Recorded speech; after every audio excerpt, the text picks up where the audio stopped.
सभी को सादर नमस्ते जी। योग दर्शन के पिपासु, जिज्ञासु, स्वाध्यायशील सभी को मेरा नमस्ते जी। कल हमने तत्र स्थितौ यत्नोभ्यास है ये किया था योग सूत्र। आज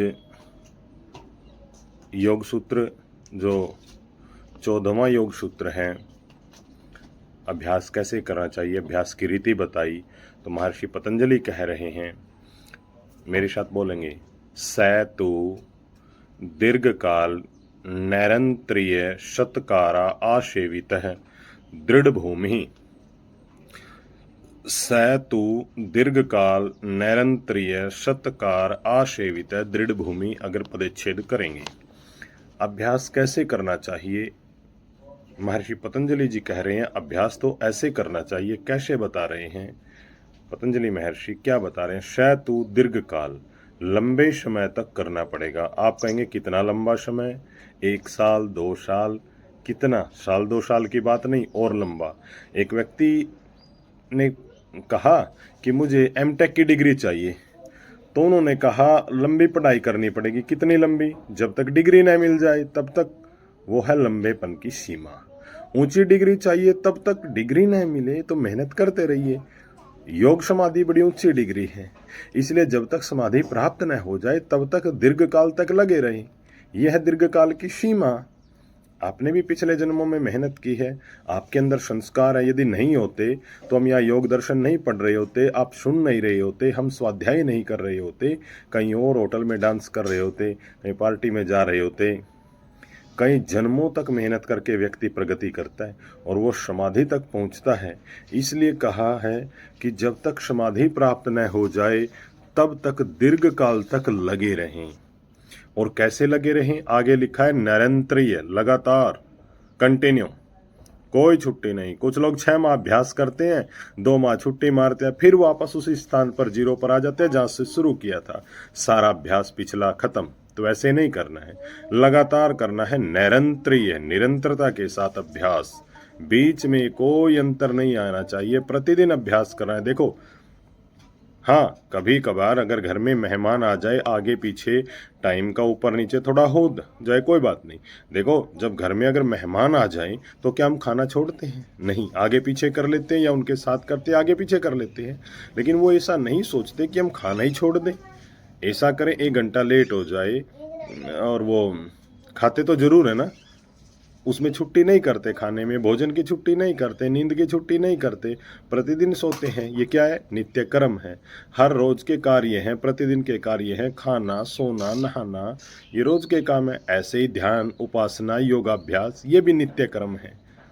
इसमें भी कोई होली दिवाली की छुट्टी नहीं है। जितनी छुट्टी मारोगे उतने नीचे उतर जाओगे। योगाभ्यास जो है उसका मतलब पहाड़ पर चढ़ने जैसा है। पहाड़ पर चढ़ना है तो लगातार अभ्यास करना पड़ेगा। आपने जरा भी ढीलापन किया, जरा भी लापरवाही की तो फिर फिक्स लेंगे। योगाभ्यास ऐसी चढ़ाई है, चारों तरफ वातावरण खराब और आप उस खराब वातावरण के मध्य बैठे हैं। आपको सबसे टक्कर लेनी है, लड़ना है, युद्ध करना है। बाहर के खराब वातावरण से भी लड़ना है, अपने अंदर के मन से भी लड़ना है, विचारों से लड़ना है। मारामारी नहीं करनी है, गुस्सा नहीं करना है, अपने अंदर के विचारों से लड़ना। वो संसार का राग आपको खींचेगा, उस राग से आपको लड़ाई करनी है कि ये राग जो है हानिकारक है, इसमें मुझे नहीं फंसना है। आपको ईश्वर की तरफ जाना है। कोई आपको संसार की तरफ कितना ही खींचे, कितना ही चिल्लाए, आपको नहीं फिसलना, नहीं खींचना। संसार की तरफ बहुत चल रही है, लाखों जन्म हो गए, हाँ या ना? हो गई ना? तो कोई पहला जन्म है? पहले कितने सारे जन्म ले लिए और मैं क्या किया? यही तो किया। स्कूल गए, पढ़ाई ली, डिग्री की, नौकरी की, पैसे किए, खाया पिया, बूढ़े हो गए, मर गए। परिणाम क्या? जीरो। फिर भी वही खाने पीने में लगे हुए, फिर उन चीजों को सुख ले रहे हैं। इतने जन्म ले लिए, क्या तृप्ति हो गई? और इस जन्म के बाद भी आपने सुख भोग लिए, क्या तृप्ति हो गई? और अब तक 20-30 साल, लाखों साल भोग खा पी लिया, आगे आने वाले भी खा पी लेंगे। क्या जीवन के अंत तक तृप्ति हो जाएगी? नहीं होगी। और आगे भी जन्म लोगे, आगे भी भोग भोगेंगे, तो क्या उससे तृप्ति हो जाएगी? बिल्कुल नहीं होगी। कहा सातु, ये है सोचने का तरीका जो ऋषियों ने सिखाया, और कुछ नहीं है। ये सब ऋषियों का है। हम उन्हीं गुरुओं की बातें आपको सुना रहे हैं। आप भी कुछ सीखो और लाभ उठाओ। विद्या सब ईश्वर की, हमारा कुछ नहीं है। आगे लिखा है सत्कार आसेवित है, सत्कार पूर्वक। सत्कार शब्द के 4 अर्थ महर्षि व्यास जी ने अपने भाष्य में लिखे, वो गिना देते हैं। विद्या पूर्वक, तपस्या पूर्वक, श्रद्धा पूर्वक, ब्रह्मचर्य पूर्वक। सत्कार आसेवित है, सत्कार पूर्वक सेवन करना चाहिए। जो अभ्यास है वो दृढ़ भूमि अर्थात मजबूत होता है, जो व्यक्ति को लक्ष्य तक पहुंचाता है, सफल कर देता है। तो जो 4 शब्द हैं ऊपर विद्या पूर्वक जो बताया है, विद्या पढ़नी पड़ेगी। जो हम ऋषि मुनियों के ग्रंथ हैं, ऋषि उपनिषद हैं, वेद है, दर्शन है और महर्षि दयानंद जी के ग्रंथ हैं, जिनसे हमें मोक्ष का पता चलता है, सारी विद्या पढ़नी पड़ेगी। बिना शास्त्रों के पढ़े कोई योगी नहीं बन सकता। इन शास्त्रों को पढ़ने से पता चलता है ईश्वर क्या है, आत्मा क्या है, पुनर्जन्म क्या है, कर्मफल क्या है, मुक्ति क्या, बंधन क्या। और जब तक ये नहीं पढ़ेंगे तब तक कुछ समझ में नहीं आने वाला। लोगों ने शास्त्र पढ़ने छोड़ दिए, इसलिए भटक गई। कोई हरिद्वार, कोई मक्का, कोई काबा, कोई मदीना, कोई यरूशलेम जा रहा है, कोई 7वें आसमान पर, कोई 4थे आसमान पर जा रहा है। इनको समझ नहीं आ रहा ईश्वर एकत्र है या सर्वत्र, एक जगह है या सब जगह है। इनको समझ नहीं आ रहा। क्यों जी, सब जगह रहता है वो तो फिर जगह जगह क्यों भटक रहे हैं, समय खराब कर रहे हैं, ऊर्जा खराब कर रहे हैं। शास्त्रों को पढ़कर विद्या पूर्वक अभ्यास करने से सफलता मिलेगी। सत्कार शब्द का दूसरा अर्थ बताया तपस्या पूर्वक, तपस्या करनी पड़ेगी। भूख प्यास, गर्मी सर्दी, मान अपमान, सुख दुख, लाभ हानि, ठंड गर्म, ये सब सहन करना पड़ेगा। इसका नाम है तपस्या। लोग आपकी खिल्ली उड़ाएंगे, आपको अनपढ़ समझेंगे, आपको मूर्ख समझेंगे, बिना टिकट का समझेंगे, आपको सहन करना पड़ेगा। सहन शक्ति को बढ़ाना है, मैदान छोड़कर नहीं भागना है, मजबूती से चलना, सहन करना। छोटी मोटी समस्या आ गई तो उसको सहन कर लेंगे। छोटी मोटी जो समस्या आ भी गई और उसको अपने मन में कहेंगे कि कोई बात नहीं, और बड़ी समस्या आ गई तो उससे भी युद्ध करेंगे, अपनी रक्षा करेंगे और अपनी पूरी शक्ति लगा करके फिर भी कोई अन्याय कर रहा है तो उसको ईश्वर के न्यायालय में डाल देंगे। सरकारी न्यायालय में न्याय मिले तो वहाँ चले जाइए, मना नहीं है। पंचायत में न्याय मिले तो वहाँ से ले लो। अगर वहाँ नहीं मिलता तो अंतिम न्यायालय ईश्वर के न्यायालय पर छोड़ दो, ईश्वर न्याय करेगा।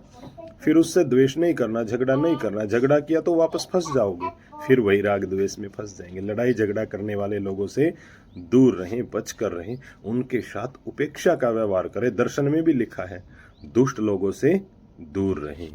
श्रद्धा, तीसरी बात, सत्कार का तीसरा अर्थ है श्रद्धा। श्रद्धा पूर्वक अभ्यास करना है। लोगों में श्रद्धा बहुत कम दिखती है। श्रद्धा का मतलब है विश्वास। शाब्दिक रूप से ईश्वर को मानते हैं, ईश्वर कैसा है, पर मन में विश्वास नहीं वो ईश्वर सच में है, हमारी बात सुनता है। बहुत से लोग भगवान से प्रार्थना करते और इनकी इच्छा पूरी नहीं होती, तब उन्हें संशय होता है, पता नहीं ईश्वर है या नहीं, हमारी बात सुनता क्यों नहीं। 10-10 सालों से प्रार्थना कर रहे हैं कि ईश्वर हमारी बात नहीं सुनता। अब वो क्यों नहीं सुनता, उसके बहुत सारे कारण हैं। वो कारण तो ढूंढते नहीं, उन कारणों को ढूंढते नहीं और सारा ठेका जैसे ईश्वर ने ले रखा हो, हमारा कोई काम नहीं, सारी बात ईश्वर के सर पर डाल दो। ऐसे ईश्वर काम नहीं करता। ऐसे आलसी लोगों की प्रार्थना ईश्वर नहीं सुनता। उसका अपना कानून है, वो अपने कानून से चलता है। उसका कानून कहाँ लिखा है जी? वेदों में लिखा है। ईश्वर पुरुषार्थी की सहायता करता है, आलसियों की सहायता ईश्वर नहीं करता। हाँ, मूर्खों का समाज दुष्टों की मदद करता है। ईश्वर ने बुद्धिमानों को भी ये सिखाया है कि दुष्टों की सहायता मत करो, आलसी की सहायता मत करो, वो पात्र नहीं है, वो कुपात्र है। आजकल मूर्खों का बोलबाला है सत्ता में भी, इसलिए भ्रष्टाचार है, हाँ या ना।